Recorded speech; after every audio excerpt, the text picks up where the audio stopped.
Et aujourd'hui, tout le monde ne parle bien évidemment que de Laurent Gbagbo, le président déchu, symbole historique de l'opposition au régime de Félix Houphouët-Boigny, le père de la nation. Laurent Gbagbo est considéré comme un dictateur par certains et comme un héros par d'autres. Voici son portrait. À 65 ans, Laurent Gbagbo quitte le pouvoir par la petite porte.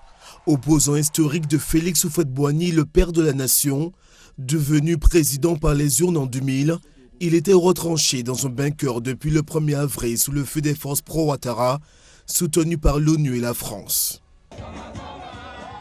Politicien doté d'une volonté de fer, il aura aux yeux de ses adversaires tout fait pour repousser 5 ans durant une élection remportée par son rival Alassane Ouattara. Il y a quelques semaines, ses proches et ses partisans gardaient espoir. Pour eux, Laurent Gbagbo est un exemple à suivre. Son combat, il le fait pour toute l'Afrique. Ce n'est pas le combat de la Côte d'Ivoire seulement. Donc je demande à tous les pays africains de soutenir la lutte que Gbagbo mène pour la libération de toute l'Afrique.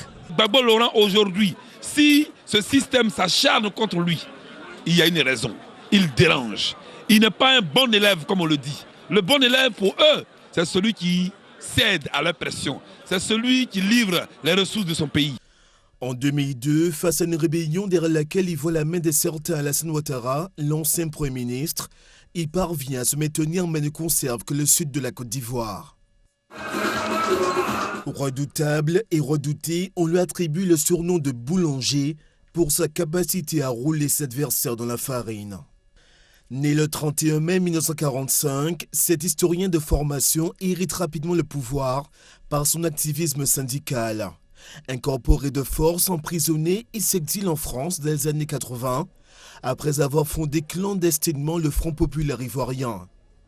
Membre de l'ethnie BT, il se lance ouvertement en politique en 1990, à l'instauration du multipartisme.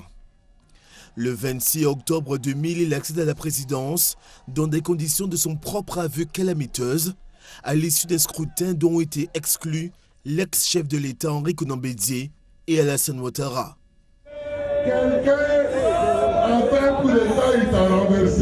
Son visage jovial en cache un autre. C'est aussi l'époque des assassinats d'opposants attribués par l'opposition à des escadrons de la mort. Et lorsqu'il en a besoin, l'homme du peuple sait s'appuyer sur ses jeunes partisans, les patriotes, qui enflamment à l'occasion la rue. S'il est uni par un mariage coutumier à Nadi Bamba, une ex-journaliste qui vient du Nord, Laurent Gbagbo, qui affiche sa foi chrétienne évangélique, forme un duo explosif avec l'ex-première dame, la très fervente Simone, faucon de son régime. Parce qu'il veut que nous passions par ce chemin. Pour devenir un peu de moins, un peu de puissant. Selon l'ONU, c'est avec elle et d'autres membres de sa famille qu'il a passé les dernières heures de son règne dans un bunker au sous-sol de sa résidence. Pour ce fin tacticien, le temps est l'autre nom de Dieu, mais défait militairement après avoir été isolé diplomatiquement et asphyxié économiquement, le temps a pour la première fois joué contre lui.